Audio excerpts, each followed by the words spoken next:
wabarakatuh. Good afternoon everyone. I'm Annisa Nurul Febriyani. I'm a student of Public Administration, Faculty of Social and Political Sciences, Cedar University. First of all, let's thanks to Allah Subhanahu wa Ta'ala who has been giving us some mercies and blessings so that we can gather together without any trouble at all. Secondly, may salawat and salam be with our Prophet Muhammad Sallallahu Alaihi Wasallam, who has guided us from the darkness and lightness in the world as well as in the next world. In this occasion, I would like to deliver my speech under the title The Power of Women. But before I deliver my speech, I would like to introduce someone to you. This is Ava. She is 16 years old, an age where girls should be enjoying their innocence and joys of their youth. But she, at such a tender age, understands the importance of being a voice for her peers and advocate for young girls and women around the world who may not have the opportunity that U.S. sitting over here have, so receiving this honor from a hero like her make this so much more exceptional. So thank you. Wow, I'm so privileged and so honored to be sharing this afternoon with all of you, and that's incredibly amazing women that are being honored today.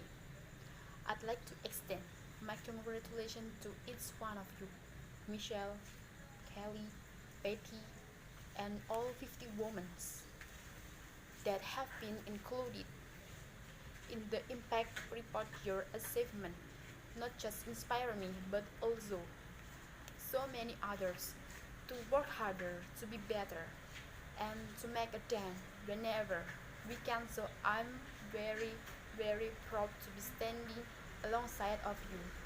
So in life, you know, there are moments when you stop and ask yourself, how did I get here? Like, why am I standing here? Well, this is definitely one of those moments for me, and I find myself going back to the beginning, back to my roots. I was born to incredible parents, amazing parents who serve as doctors in the Indian Army. I was the firstborn, and as as far back as I can remember, I met my parents very proud and happy of the time. Okay, slight exaggeration of personal achievement are allowed from time to time. Don't you think? My brother was born a few years later, and even the nothing chance for me. We were both given equal opportunity, and I want to emphasize this. I want to really emphasize this for you because I don't think a lot of people might understand that being equal might seem very normal, but where I come from, India, and a lot of developing countries around the world, more often than not, this is an exception. It's actually a privilege. My first experience of the glaring disparity between boys and girls came at a very young age. I grew up in a middle class family with extremely philanthropic parents who constantly reminded me and my brother how lucky we were and how giving back to those who were less fortunate was not a choice, it was a way of life. Simple. I was 7 or 8 years old when my parents started taking me on this visit in a traveling clinic to developing communities around the village, around the city that we live in called Fairly.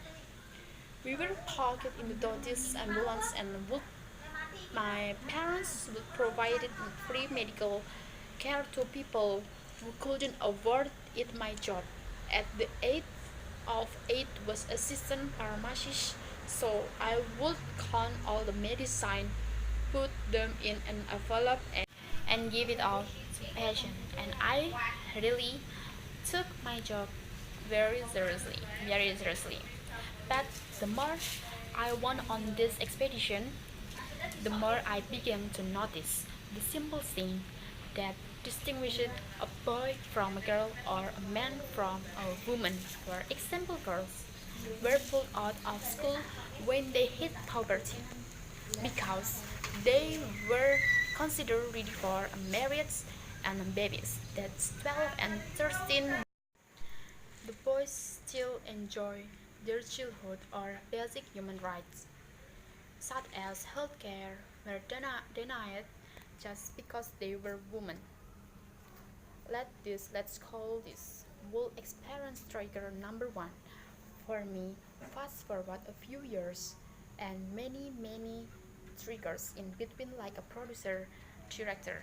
For example, early on in my career, I must have been about 18 or 19, telling me that if I didn't agree to the ridiculous term or painfully low salary in his movie, that he would just replace me because girls are.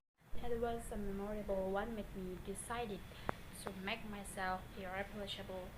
But I think what really moved the needle for me and ultimately led me to create the ANF Foundation for Health and Education, and around the same time partner with UNICEF, was an encounter with my housekeeper doctor about 12 years ago.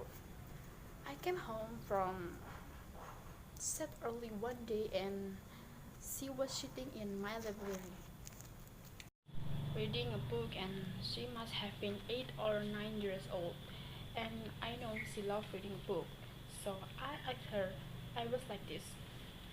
eh, I was like this is I mean, it's a weekday. Why aren't you in school? And she said, oh, I don't go to school anymore. So I went and asked her mother, and I said, you know, why isn't she in school? And her mom said that her family couldn't afford to send her and her brother to school. So they chose the boys to reason she would eventually get married and it will be a waste of money. I was completely blown and it shocked me. So my car, eventually I decided to cover the cost of her education so that she could continue to learn, because education is a basic of human right and hug necessarily, especially for today. From that point on, I was determined to make a difference in as many children's life as I could, in whatever big or small way that I could contribute. There's a really beautiful quote that I read recently, and I think it's absolutely appropriate to say to explain what I am trying to say today. The hand that rocks the cradle, the procreator, the mother of tomorrow. A woman shaped the destiny of civilization. Such is the tragic irony of fate that a beautiful creation such a girl child is today one of the gravest concerns facing humanity. Girls have the power to change the world. It is a fact, and yet today girls are more likely than boys never to set foot in a classroom, despite of all the effort and progress made over the last 2 decades. More than I'm just gonna give you a stat. More than 15 million girls of primary school age will never learn how to write or write, compared to 10 million boys primary school. It's the beginning of our future over the last 11 years. I have witnessed firsthand the incredible work that UNICEF does for children around the world, especially victims and survivors of child marriage, displacement, war, sexual violence. But there is still so much work to do, and for me, that is the fuel to my fire. The reason I'm so committed to I'm so committed to this cause, and that is where my passion stem from, because I know that girls' education not just empower family but community is an economist. As a result of her education, we all do better. It's just as simple as that, as entertainers and influencers sitting in this room.